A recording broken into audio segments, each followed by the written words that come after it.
ನಕಲಿ ಬುರುಡೆಯಲ್ಲೇ ತಗಲಾಕೊಂಡ ಚೆನ್ನಯ್ಯ. ಎಸ್ಐಟಿ ವಿಚಾರಣೆಯಲ್ಲಿ ನಕಲಿ ಬುರುಡೆಯ ರಹಸ್ಯ ಬಯಲಾಯಿತು.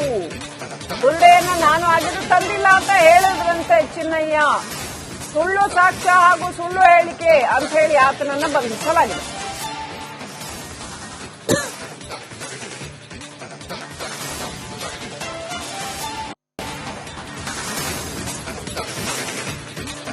ಎಸ್ಐಟಿ ವಿಚಾರಣೆಯಲ್ಲಿ ಆ ನಕಲಿ ಬುರುಡೆಯ ರಹಸ್ಯ ಬಯಲಾಗಿದೆ. ಆ ಬುರುಡೆಯನ್ನ ನಾನು ಆಗಿದ್ದು ತಂದಿಲ್ಲ ಅಂತ ಹೇಳಿದ್ದಾನಂತೆ ಚಿನ್ನಯ್ಯ. ಹಾಗಾಗಿ ಸುಳ್ಳು ಸಾಕ್ಷ್ಯ ಮತ್ತೆ ಸುಳ್ಳು ಕಂಪ್ಲೇಂಟ್, ಸುಳ್ಳು ಹೇಳಿಕೆ ಇದನ್ನೆಲ್ಲ ಮಾಡಿದ್ರೆ ಖಂಡಿತವಾಗ್ಲೂ ಶಿಕ್ಷೆ ಆಗತ್ತೆ. ಸುಳ್ಳು ಪೊಲೀಸ್ಗೆ ಮತ್ತೆ ಕಾನೂನಿಗೆ ಒಪ್ಪಿತವಲ್ಲ, ಅವರು ಒಪ್ಕೊಳ್ಳೋದಿಲ್ಲ ಅದನ್ನ. ಸುಮ್ಮನೆ ಸುಳ್ಳೇ ಹೋಗಿ ಕಂಪ್ಲೇಂಟ್ ಕೊಟ್ಬಿಟ್ಟೆ ಅಂತಂದ್ರೆ ಪೊಲೀಸರಿಗೆ ಮಾಡಕ್ ಬೇರೆ ಕೆಲಸ ಇಲ್ವಾ ಅನ್ನೋ ಪ್ರಶ್ನೆ ಬರುತ್ತೆ. ನೂರಾರು ಜನ ಬಂದು ಈ ರೀತಿ ನೂರಾರು ಸುಳ್ಳು ಕಂಪ್ಲೇಂಟ್ಗಳನ್ನ ಫೈಲ್ ಮಾಡಿದ್ರೆ ಮುಂದೆ ಏನ್ ಗತಿ ಅನ್ನುವಂತ ಪ್ರಶ್ನೆ ಬರುತ್ತೆ. ಹಾಗಾಗಿ ಈ ಸುಳ್ಳು ಕಂಪ್ಲೇಂಟ್ಗಳನ್ನ ದಾಖಲು ಮಾಡುವವರ ವಿರುದ್ಧ ಕಠಿಣ ಕ್ರಮ ತಗೊಳ್ಳುವಂತ ಅಗತ್ಯ ಬಹಳ ಇದೆ. ಆ ತಲೆಬುರುಡೆ ಏನ್ ತಂದಿದ್ದ ಅದು ನಾನು ಆಗಿದ್ದು ತಂದಿಲ್ಲ ಅಂತ ನಂತರ ಈತ ಹೇಳಿದ್ದಾನೆ ಅಂತ ಮಾಹಿತಿ ಬಂದಿದೆ.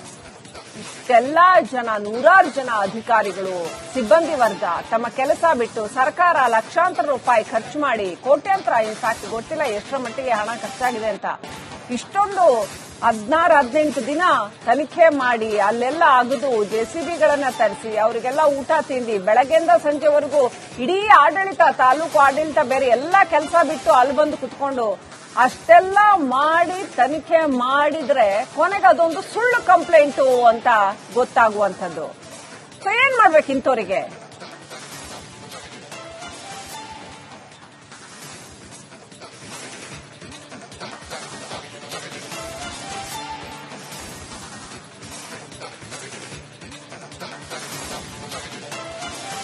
ಈ ವಿಚಾರದಲ್ಲಿ ರಿಪಬ್ಲಿಕ್ ಕನ್ನಡ ರಾಜ್ಯಾದ್ಯಂತ ಜನಗಳನ್ನ ಮಾತಾಡಿಸಿದೆ. ರಾಜ್ಯಾದ್ಯಂತ ಜನಗಳು ಏನೇನು ಹೇಳಿದ್ದಾರೆ, ವಿಶೇಷವಾಗಿ ಬೀದರ್ನಿಂದ ಆರಂಭ ಮಾಡೋಣ. ಬೀದರ್ನಲ್ಲಿ ಜನ ಏನೇನು ಹೇಳಿದ್ದಾರೆ ನೋಡೋಣ ಬನ್ನಿ.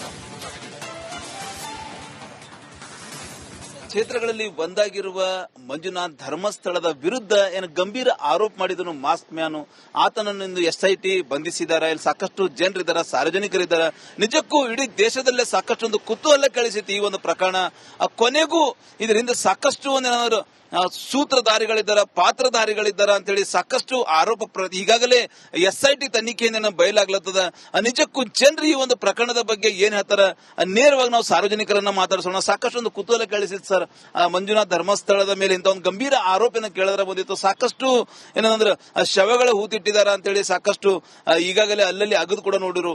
ಕೊನೆಗೂ ಯಾರು ಆರೋಪ ಮಾಡಿದಾರ ಮಾಸ್ಕ್ ಹಾಕೊಂಡಿದ್ದು ಆ ವ್ಯಕ್ತಿ, ಅನಾಮಿಕ ವ್ಯಕ್ತಿ, ಆತಂದನೇ ಎಸ್ಐಟಿಗೂ ತನ್ನ ವಶಪಡಿಸಿಕೊಂಡಿದ್ದಾರೆ, ಅರೆಸ್ಟ್ ಮಾಡಿದ್ದಾರೆ. ಏನ್ ಹೇಳ್ತೀರಿ ಸರ್? ಸರ್, ಧರ್ಮಸ್ಥಳ ಒಂದು ಯಾವುದೇ ಧರ್ಮಕ್ಕೆ ಸೀಮಿತ ಇಲ್ಲದೆ ಪ್ರತಿಯೊಬ್ಬರು ಅಲ್ಲಿ ಹೋಗಿ ಒಂದು ದರ್ಶನ ಪಡೆಯುವಂತ ಕ್ಷೇತ್ರ, ಧರ್ಮದ ಸ್ಥಳ ಅಂತ ಅದು ಗುರುತಿಸಿಕೊಂಡಿದೆ. ಜೊತೆಗೆ ಪೂಜ್ಯ ವೀರೇಂದ್ರ ಹೆಗಡೆ ಅವರು ಯಾವುದೇ ಹಿಂದೂ, ಮುಸ್ಲಿಂ, ಸಿಖ್, ಇಸಾಯಿ ಅನ್ನೋದು ಪ್ರತಿಯೊಬ್ಬರಿಗೂ ಅವರು ಕೆಲಸ ಕೊಡ್ಕೋತ ಇಡೀ ನಮ್ಮ ಕರ್ನಾಟಕದ ಎಲ್ಲರಿಗೆ ಸ್ವಸಹಾಯ ಸಂಘ ಮಾಡಿ ಹೆಣ್ಮಕ್ಳಿಗೆ ಮೇಗ್ ತರಬೇಕು, ಹೆಣ್ಮಕ್ಳ ಜೀರ್ಣೋದ್ಧಾರ ಅವರು ಒಳ್ಳೇದ್ ಮಾಡ್ಬೇಕಂತ ಹೇಳಿ ಕೆಲಸ ಮಾಡ್ತಾ ಇದ್ದಾರೆ. ಅಂತದ್ರಲ್ಲಿ ಅನಾಮಿಕ ವ್ಯಕ್ತಿ ಅಷ್ಟೇ ಅಲ್ಲ, ಇವರೇನು 3-4 ಅವ್ರ ಗ್ಯಾಂಗ್ ಇದೆ, ಆ ಗ್ಯಾಂಗ್ಗಳು ಕೂಡ್ಕೊಂಡು ಇಲ್ಲ ಸಲ ಆರೋಪ ಮಾಡಿ ಹಿಟಾಜಿಗಳನ್ನ ತೆಗೆದ್ರು ಸರ್. ಒಂದು ಹೆಣ ಹೂಬಿದಾಗ 4 ಜನ ಬೇಕು, ಮತ್ತೆ ಒಂದು 3-4 ಫೀಟ್ ಅಷ್ಟೇ ಹೋಗ್ತದೆ. ಆದ್ರ 50-60 ಅಡಿ ಆಳಕ್ ಹೋದ್ರೂ ಒಂದು ಬುರುಡೆ ಸಿಗ್ಲಿಲ್ಲ, ಒಂದು ಎಲು ಸಿಗ್ಲಿಲ್ಲ. ಅಂತದ್ರಲ್ಲಿ ಕತೆ ಕಟ್ಕೊಂಡು ಅನನ್ಯ ಭಟ್ ನನ್ನ ಮಗಳು ಹಂಗ್ ಕತೆ ಕಟ್ಕೊಂಡು ಸುಳ್ಳು ಆರೋಪ ಮಾಡಿ ಸಾವಿರಾರು ರೇಪ್ಗಳಾಗ್ಯಾವ, ಸಾವಿರ ಹೆಣ ಉತ್ತಿಟ್ಟಿ ಅಂತಂದ್ರೆ ಏನೂ ಆಗ್ಲಿಲ್ಲ. ಎಸ್ಐಟಿ ಮಾಡಿ ಒಬ್ಬ 4ನೇ ತರಗತಿ ಓದಿನವನಿಗೆ 5 IPS ಆಫೀಸರ್ ಅವ್ರ ಹಿಂದೆ ಹೋಗಿ ಸರ್ಕಾರ ಲಕ್ಷಾನುಗಟ್ಟಲೆ ಹಣ ವಹಿಸಿ ಇದು ಮಾಡಿದ್ರೆ ಏನೂ ಸಿಗ್ಲಿಲ್ಲ. ಜನರ ನಂಬಿಕೆ ಅವರು ಕೊಡ್ಬೇಕೆಂಬುದು ಒಂದೇ ಉದ್ದೇಶ ಇತ್ತು, ಅದು ಆಗ್ಲಿಲ್ಲ. ಏನ್ ಮಾಡ್ಬೇಕು ಮುಂದೆ? ಈಗಾಗಲೇ ತಪ್ಪಂತೂ ಒಪ್ಕೊಂಡಿದ್ದಾರೆ. ಆರೋಪಗಳ ಬಗ್ಗೆ ಈಗಾಗಲೇ ಪೊಲೀಸ್ ಎಸ್ಐಟಿ ತನಿಖೆ ಕೂಡ ನಡೆಸ್ತಾ ಇದೆ. ಮುಂದೆ ಯಾರಿಗೆ ತನಿಖೆ ಆಗ್ಬೇಕು ನೋಡ್ರಿ ಸರ್, ಇದು ಎಸ್ಐಟಿ ತನಿಖೆ ಆದಾಗ ಸುಳ್ಳು ಆರೋಪ ಮಾಡೋರಿಗೆ ಒಂದು ತಕ್ಷಣ ಶಿಕ್ಷೆ ಆಗಬೇಕು. ಮುಂಬರ ಯಾವುದೇ ಧಾರ್ಮಿಕ ಭಾವನೆ ಆಗ್ಲಿ, ಮುಂಬರ ಯಾವುದೇ ವಿನಾಕಾರಣ ಸುಳ್ಳು ಆರೋಪ ಮಾಡಿದ್ರೆ ಅವ್ರಿಗೆ ತಕ್ಕ ಶಿಕ್ಷೆ ಆದ್ರೆ ಮುಂಬರ ಯಾವುದೇ ಇವರು ಸುಳ್ಳು ಆರೋಪ ಆಗ್ಲಿ ವದಂತಿಯಾಗಿ ಮಾಡಲ್ಲ. ಈ ವದಂತಿಗಳು ಹೀಗೆ ಇವ್ರು ಹಿಂಗೆ ಬಿಟ್ರ ಮುಂಬರ ದಿನದಲ್ಲಿ ಇನ್ನೊಬ್ಬ ಬರ್ತಾನೆ, ಇನ್ನೊಬ್ಬ ಹೇಳ್ತಾನೆ, ಇನ್ನೊಂದು ಧಾರ್ಮಿಕ ಪ್ಲೇಸ್ ಮ್ಯಾಗ ಆರೋಪ ಮಾಡ್ತಾನೆ. ಅದಕ್ಕ ಇಂಥವರಿಗೆ ಬೇರೆ ಸಮೇತ ಕಿತ್ತಾಕ್ಬೇಕು. ಬೇರೆ ಸಮೇತ ಕಿತ್ತಾಕ್ಬೇಕು. ಇದ್ರ ಆಳೆಲ್ಲಿ, ಇದ್ರ ಕಿಂಗ್ ಪಿನ್ ಯಾರು, ಇದ್ರ ಬಗ್ಗೆ ಸೂಕ್ತ ತನಿಖೆ ಆಗ್ಬೇಕು. ಇವತ್ತ ಪ್ರತಿಯೊಬ್ಬರು ಅವ್ರ ಅಕೌಂಟ್ ಚೆಕ್ ಆಗಬೇಕು. ಮತ್ತೆ ಕುಂತ ಸೂತ್ರಧಾರ ಯಾರ ಆ ಸೂತ್ರಧಾರ ಹೊರಗೆಳಿಬೇಕು, ಜನ ಸಾಮಾನ್ಯ ಸರ್ಕಾರ ಯಾರು ಸೂತ್ರಧಾರ ಇದ್ದಾರೆ ಆ ಸೂತ್ರಧಾರನ ಹೊರಗೆಳಿಬೇಕು. ಮುಂದೆ ರಾಜ್ಯದಲ್ಲಿ ಇಂಥ ಧಾರ್ಮಿಕ ಕ್ಷೇತ್ರಗಳಲ್ಲಿ ಇಂಥ ಯಾವುದೇ ಒಂದು ಏನಂದ್ರೆ ಇಂಥ ಘಟನೆ ಘಟಿಸಬಾರ್ದು ಅಂತ ಏನ್ ಹೇಳ್ತೀರಿ ಸರ್? ಧರ್ಮಸ್ಥಳದ ಬಗ್ಗೆ ಹೇಳಬೇಕಾದ್ರೆ ಸರ್, ಅದೊಂದು ಯಾವುದೇ ಒಂದು ಜಾತಿ ಇದಕ್ಕೆ ಸಂಬಂಧಪಟ್ಟಿಲ್ಲ. ಎಲ್ಲರಿಗೂ ಒಳ್ಳೆ ರೀತಿಯಿಂದ ಒಂದು ಅಭಿವೃದ್ಧಿ ಮಾಡ್ಲಕ್ಕ ಅವ್ರ ಒಂದು ಹೆಲ್ಪ್ ಆಗ್ಲತ್ತದ. ಒಳ್ಳೆ ರೀತಿಯಿಂದ ಇಷ್ಟು ವರ್ಷ ನಡ್ಕೊಂಡು ಬಂದದ. ಆದ್ರೆ ಇದೇನ್ ಹೇಳ್ತಾ ಇದಾರೆ ಇದೆಲ್ಲ ಸುಳ್ಳು ಅನಿಸ್ತಾ ಇದೆ. ಆ ಮಾಸ್ಕ್ ಮ್ಯಾನ್ ಅವ್ನ ಆಕ್ಚುಯಲ್ ಮುಖ ಇದು ಹೊರಗೆ ಬರಬೇಕು. ಅವ್ನಿಗೆ ಏನದ ಸುಳ್ಳು ಇತ್ತು ಅಂದ್ರೆ ಅವ್ನಿಗೆ ತಕ್ಕ ಶಿಕ್ಷೆ ಆಗ್ಬೇಕಂತ ಹೇಳಿ ನಮ್ಮ ಅನಾಮಿಕ ವ್ಯಕ್ತಿಗೆ ಶಿಕ್ಷೆ ಆಗ್ಲೇಬೇಕು. ಆತ ಏನಂದ್ರೆ ಗೊತ್ತು ಸಾಕಷ್ಟು ಭಕ್ತಾದಿಗಳ ಭಾವನೆ ಧಕ್ಕೆ ತಂದಿದ್ದಾನೆ ಅಂತ ಹೇಳ್ತಾ ಇದ್ದಾರೆ. ಏನಾಗ್ಬೇಕ್ರಿ ಸರ್? ಏನಾಗ್ಬೇಕು? ಅವನಿಗೆ ಫಾಸಿ ಆಗ್ಬೇಕು ಸರ್. ಯಾಕಂದ್ರೆ ನಾವೆಲ್ಲಾ ದೇವ್ರ ಮೇಲೆ ಭಾರಿ ನಡಿತೀವ್ರಿ. ಯಾವಾಗ ಹೋಯ್ತಾ ಬರ್ತಾ ಇರ್ತೀವಿ. ಬಾರ್ ಹಿಂಗ್ ಮಾಡಿದ್ರು ಬದಲಾ ಮಾಡಕ್ ಕುಂತಾರ. ಅಲ್ಲಿ ಮಾಡ್ಯಾರಿ ಬೇರೆ ತಲೆ ಮಾಡ್ತಾರೆ. ಅಸಲೇ ಪೈಲೆ ಅವನಿಗೆ ಫಾಸಿ ಆಗ್ಬೇಕು. ಈಗ ಶಿಕ್ಷೆನ ಬಿಡಬೇಡ್ರಿ ಅವ್ರಿಗೆ ಹೊಟ್ಟೆ. ಸೊ ಇದು ಜನರೊಂದು ಆಕ್ರೋಶದ ನುಡಿ ಅಂತ ಹೇಳಬೇಕು. ಏನು ಈಗಾಗಲೇ ಅನಾಮಿಕ ವ್ಯಕ್ತಿ ಇದ್ದಾನೆ, ಅವನಿಗೆ ಕಠಿಣ ಶಿಕ್ಷೆ ಆಗಬೇಕು. ಮುಂಬರುವ ದಿನಗಳಲ್ಲಿ ಟೋಟಲಿ ಯಾವುದೇ ಒಂದು ಧಾರ್ಮಿಕ ಕ್ಷೇತ್ರ ಮೇಲೆ ಯಾರು ಕೂಡ ಇಂಥ ಗಂಭೀರ ಆರೋಪ ಮಾಡಲಾರ್ದಂಗೆ ಸರ್ಕಾರ ಕಾರ್ಯನಿರ್ವಹಿಸಬೇಕು ಅಂತ ಹೇಳಿ ಗಡಿ ಜಿಲ್ಲೆ ಬೀದರಿನ ಸಾಕಷ್ಟು ಜನ ಸಾರ್ವಜನಿಕರು ಭಕ್ತಾದಿಗಳ ಆಕ್ರೋಶದ ನುಡಿ ಅಂತ ಹೇಳ್ಬೋದು. ನಕಲಿ ಬುರುಡೆಯಲ್ಲೇ ತಗಲಾಕೊಂಡ ಚೆನ್ನಯ್ಯ. ಎಸ್ಐಟಿ ವಿಚಾರಣೆಯಲ್ಲಿ ನಕಲಿ ಬುರುಡೆಯ ರಹಸ್ಯ ಬಯಲಾಯಿತು. ಬುರುಡೆಯನ್ನ ನಾನು ಆಗಿದ್ದು ತಂದಿಲ್ಲ ಅಂತ ಹೇಳಿದ್ರಂತೆ ಚಿನ್ನಯ್ಯ. ಸುಳ್ಳು ಸಾಕ್ಷ್ಯ ಹಾಗೂ ಸುಳ್ಳು ಹೇಳಿಕೆ ಅಂತ ಹೇಳಿ ಆತನನ್ನ ಬಂಧಿಸಲಾಗಿದೆ.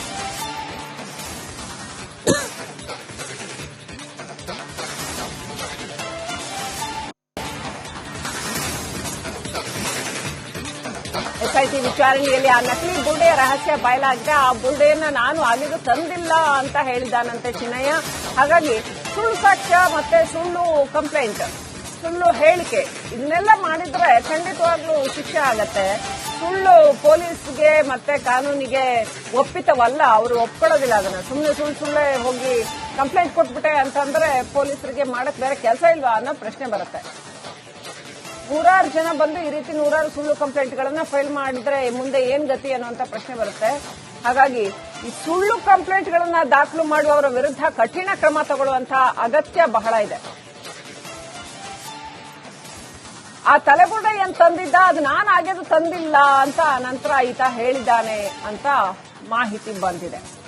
ಇಷ್ಟೆಲ್ಲಾ ಜನ 100 ಜನ ಅಧಿಕಾರಿಗಳು, ಸಿಬ್ಬಂದಿ ವರ್ಗ ತಮ್ಮ ಕೆಲಸ ಬಿಟ್ಟು ಸರ್ಕಾರ ಲಕ್ಷಾಂತರ ರೂಪಾಯಿ ಖರ್ಚು ಮಾಡಿ ಕೋಟ್ಯಾಂತರ, ಇನ್ಫ್ಯಾಕ್ಟ್ ಗೊತ್ತಿಲ್ಲ ಎಷ್ಟರ ಮಟ್ಟಿಗೆ ಹಣ ಖರ್ಚಾಗಿದೆ ಅಂತ, ಇಷ್ಟೊಂದು 16-18 ದಿನ ತನಿಖೆ ಮಾಡಿ ಅಲ್ಲೆಲ್ಲ ಅಗದು ಜೆಸಿಬಿಗಳನ್ನ ತರಿಸಿ ಅವರಿಗೆಲ್ಲ ಊಟ ತಿಂಡಿ ಬೆಳಗ್ಗೆಯಿಂದ ಸಂಜೆವರೆಗೂ ಇಡೀ ಆಡಳಿತ, ತಾಲೂಕು ಆಡಳಿತ ಬೇರೆ ಎಲ್ಲ ಕೆಲಸ ಬಿಟ್ಟು ಅಲ್ಲಿ ಬಂದು ಕುತ್ಕೊಂಡು ಅಷ್ಟೆಲ್ಲ ಮಾಡಿ ತನಿಖೆ ಮಾಡಿದ್ರೆ ಕೊನೆಗೆ ಅದೊಂದು ಸುಳ್ಳು ಕಂಪ್ಲೇಂಟು ಅಂತ ಗೊತ್ತಾಗುವಂಥದ್ದು. ಸೊ ಏನ್ ಮಾಡ್ಬೇಕು ಇಂಥವರಿಗೆ?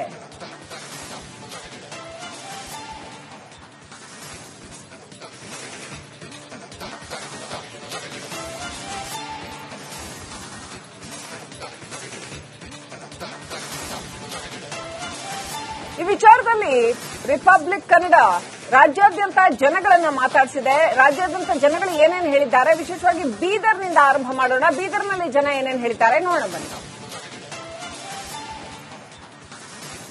ಕ್ಷೇತ್ರಗಳಲ್ಲಿ ಒಂದಾಗಿರುವ ಮಂಜುನಾಥ್ ಧರ್ಮಸ್ಥಳದ ವಿರುದ್ಧ ಏನು ಗಂಭೀರ ಆರೋಪ ಮಾಡಿದನು ಮಾಸ್ಕ್ ಮ್ಯಾನು, ಆತನನ್ನು ಎಸ್ಐಟಿ ಬಂಧಿಸಿದ್ದಾರೆ. ಇಲ್ಲಿ ಸಾಕಷ್ಟು ಜನರಿದ್ದಾರೆ, ಸಾರ್ವಜನಿಕರಿದ್ದಾರೆ. ನಿಜಕ್ಕೂ ಇಡೀ ದೇಶದಲ್ಲೇ ಸಾಕಷ್ಟು ಒಂದು ಕುತೂಹಲ ಕಳಿಸಿತ್ತು ಈ ಒಂದು ಪ್ರಕರಣ. ಕೊನೆಗೂ ಇದರಿಂದ ಸಾಕಷ್ಟು ಒಂದೇನಾದ್ರು ಸೂತ್ರಧಾರಿಗಳಿದ್ದಾರೆ, ಪಾತ್ರಧಾರಿಗಳಿದ್ದಾರೆ ಅಂತೇಳಿ ಸಾಕಷ್ಟು ಆರೋಪ ಈಗಾಗಲೇ ಎಸ್ಐಟಿ ತನಿಖೆಯಿಂದ ಬಯಲಾಗ್ಲತ್ತದ. ನಿಜಕ್ಕೂ ಜನರು ಈ ಒಂದು ಪ್ರಕರಣದ ಬಗ್ಗೆ ಏನ್ ಹೇಳ್ತಾರ ನೇರವಾಗಿ ನಾವು ಸಾರ್ವಜನಿಕರನ್ನ ಮಾತಾಡಿಸೋಣ. ಸಾಕಷ್ಟು ಒಂದು ಕುತೂಹಲ ಕೇಳಿಸಿತ್ತು ಸರ್. ಮಂಜುನಾಥ್ ಧರ್ಮಸ್ಥಳದ ಮೇಲೆ ಇಂತ ಒಂದು ಗಂಭೀರ ಆರೋಪನ ಕೇಳಿದ್ರೆ ಬಂದಿತ್ತು. ಸಾಕಷ್ಟು ಏನಂದ್ರೆ ಶವಗಳ ಹೂತಿಟ್ಟಿದ್ದಾರೆ ಅಂತೇಳಿ ಸಾಕಷ್ಟು ಈಗಾಗಲೇ ಅಲ್ಲಲ್ಲಿ ಅಗದು ಕೂಡ ನೋಡಿರು. ಕೊನೆಗೂ ಯಾರು ಆರೋಪ ಮಾಡಿದಾರ ಮಾಸ್ಕ್ ಹಾಕೊಂಡಿದ್ದು ಆ ವ್ಯಕ್ತಿ, ಅನಾಮಿಕ ವ್ಯಕ್ತಿ, ಆತಂದನೇ ಎಸ್ಐಟಿಗೂ ತನ್ನ ವಶಪಡಿಸಿಕೊಂಡಿದ್ದಾರೆ, ಅರೆಸ್ಟ್ ಮಾಡಿದ್ದಾರೆ. ಏನ್ ಹೇಳ್ತೀರಿ ಸರ್? ಸರ್, ಧರ್ಮಸ್ಥಳ ಒಂದು ಯಾವುದೇ ಧರ್ಮಕ್ಕೆ ಸೀಮಿತ ಇಲ್ಲದೆ ಪ್ರತಿಯೊಬ್ಬರು ಅಲ್ಲಿ ಹೋಗಿ ಒಂದು ದರ್ಶನ ಪಡೆಯುವಂತ ಕ್ಷೇತ್ರ, ಧರ್ಮದ ಸ್ಥಳ ಅಂತ ಅದು ಗುರುತಿಸಿಕೊಂಡಿದೆ. ಜೊತೆಗೆ ಪೂಜ್ಯ ವೀರೇಂದ್ರ ಹೆಗಡೆ ಅವರು ಯಾವುದೇ ಹಿಂದೂ, ಮುಸ್ಲಿಂ, ಸಿಖ್, ಇಸಾಯಿ ಅನ್ನೋದು ಪ್ರತಿಯೊಬ್ಬರಿಗೂ ಅವರು ಕೆಲಸ ಕೊಡ್ಕೋತ ಇಡೀ ನಮ್ಮ ಕರ್ನಾಟಕದ ಎಲ್ಲರಿಗೆ ಸ್ವಸಹಾಯ ಸಂಘ ಮಾಡಿ ಹೆಣ್ಮಕ್ಳಿಗೆ ಮೇಲ್ ತರಬೇಕು, ಹೆಣ್ಮಕ್ಳ ಜೀರ್ಣೋದ್ಧಾರ ಅವರು ಒಳ್ಳೇದ್ ಮಾಡ್ಬೇಕಂತ ಹೇಳಿ ಕೆಲಸ ಮಾಡ್ತಾ ಇದ್ದಾರೆ. ಅಂತದ್ರಲ್ಲಿ ಅನಾಮಿಕ ವ್ಯಕ್ತಿ ಅಷ್ಟೇ ಇಲ್ಲ, ಇವರೇನು 3-4 ಅವ್ರ ಗ್ಯಾಂಗ್ ಇದೆ, ಆ ಗ್ಯಾಂಗ್ಗಳು ಕೂಡ್ಕೊಂಡು ಇಲ್ಲ ಸಲ ಆರೋಪ ಮಾಡಿ ಹಿಟಾಜಿಗಳನ್ನ ತೆಗೆದ್ರು ಸರ್. ಒಂದು ಹೆಣ ಹೋಗಿದಾಗ 4 ಜನ ಬೇಕು, ಮತ್ತೆ ಒಂದು 3-4 ಫೀಟ್ ಅಷ್ಟೇ ಹೋಗ್ತದೆ. ಆದ್ರ 50-60 ಅಡಿ ಆಳಕ್ ಹೋದ್ರೂ ಒಂದು ಬುರುಡೆ ಸಿಗ್ಲಿಲ್ಲ, ಒಂದು ಎಲು ಸಿಗ್ಲಿಲ್ಲ. ಅಂತದ್ರಲ್ಲಿ ಕತೆ ಕಟ್ಕೊಂಡು ಅನನ್ಯ ಭಟ್ ನನ್ನ ಮಗಳು ಹಂಗ್ ಕತೆ ಕಟ್ಕೊಂಡು ಸುಳ್ಳು ಆರೋಪ ಮಾಡಿ ಸಾವಿರಾರು ರೇಪ್ಗಳಾಗ್ಯಾವ, ಸಾವಿರ ಹೆಣ ಉತ್ತಿಟ್ಟಿ ಅಂತಂದ್ರೆ ಏನೂ ಆಗ್ಲಿಲ್ಲ. SIT ಮಾಡಿ ಒಬ್ಬ 4ನೇ ತರಗತಿ ಓದಿನವನಿಗೆ 5 IPS ಆಫೀಸರ್ ಅವನಿಂದ ಹೋಗಿ ಸರ್ಕಾರ ಲಕ್ಷಾನುಗಟ್ಟಲೆ ಹಣ ವ್ಯಯಿಸಿ ಇದು ಮಾಡಿದ್ರೆ ಏನೂ ಸಿಗ್ಲಿಲ್ಲ. ಜನರ ನಂಬಿಕೆ ಅವರು ಕೊಡ್ಲಿ ಇಟ್ಟು ಕೊಡ್ಬೇಕೆಂಬುದು ಒಂದೇ ಉದ್ದೇಶ ಇತ್ತು, ಅದು ಆಗ್ಲಿಲ್ಲ. ಇದ್ರ ಏನ್ ಮಾಡ್ಬೇಕು ಮುಂದೆ? ಈಗಾಗಲೇ ತಪ್ಪಂತೂ ಒಪ್ಕೊಂಡಿದ್ದಾರ. ಆರೋಪಗಳ ಬಗ್ಗೆ ಈಗಾಗಲೇ ಪೊಲೀಸ್ SIT ತನಿಖೆ ಕೂಡ ನಡೆಸ್ತಾ ಇದೆ. ಮುಂದೆ ಯಾರಿಗೆ ತನಿಖೆ ಆಗ್ಬೇಕು? ನೋಡ್ರಿ ಸರ್, ಇದು SIT ತನಿಖೆ ಆದಾಗ ಸುಳ್ಳು ಆರೋಪ ಮಾಡೋರಿಗೆ ಒಂದು ತಕ್ಷಣ ಶಿಕ್ಷೆ ಆಗಬೇಕು. ಮುಂಬರೋ ಯಾವುದೇ ಧಾರ್ಮಿಕ ಭಾವನೆ ಆಗ್ಲಿ, ಮುಂಬರೋ ಯಾವುದೇ ವಿನಾಕಾರಣ ಸುಳ್ಳು ಆರೋಪ ಮಾಡಿದ್ರೆ ಅವ್ರಿಗೆ ತಕ್ಕ ಶಿಕ್ಷೆ ಆದ್ರೆ ಮುಂಬರೋ ಯಾವುದೇ ಇವರು ಸುಳ್ಳು ಆರೋಪ ಆಗ್ಲಿ ವದಂತಿಯಾಗಿ ಮಾಡಲ್ಲ. ಈ ವದಂತಿಗಳು ಹೀಗೆ ಇವ್ರು ಹಿಂಗೆ ಬಿಟ್ರ ಮುಂಬರೋ ದಿನದಲ್ಲಿ ಇನ್ನೊಬ್ಬ ಹೇಳ್ತಾನೆ, ಇನ್ನೊಂದು ಧಾರ್ಮಿಕ ಪ್ಲೇಸ್ ಮ್ಯಾಗ ಆರೋಪ ಮಾಡ್ತಾನೆ. ಅದಕ್ಕ ಇಂಥವರಿಗೆ ಬೇರೆ ಸಮೇತ ಕಿತ್ತಾಕ್ಬೇಕು. ಬೇರೆ ಸಮೇತ ಕಿತ್ತಾಗೋದು ಇದ್ರ ಆಳೆಲ್ಲಿ, ಇದ್ರ ಕಿಂಗ್ ಪಿನ್ ಯಾರು, ಇದ್ರ ಬಗ್ಗೆ ಸೂಕ್ತ ತನಿಖೆ ಆಗ್ಬೇಕು.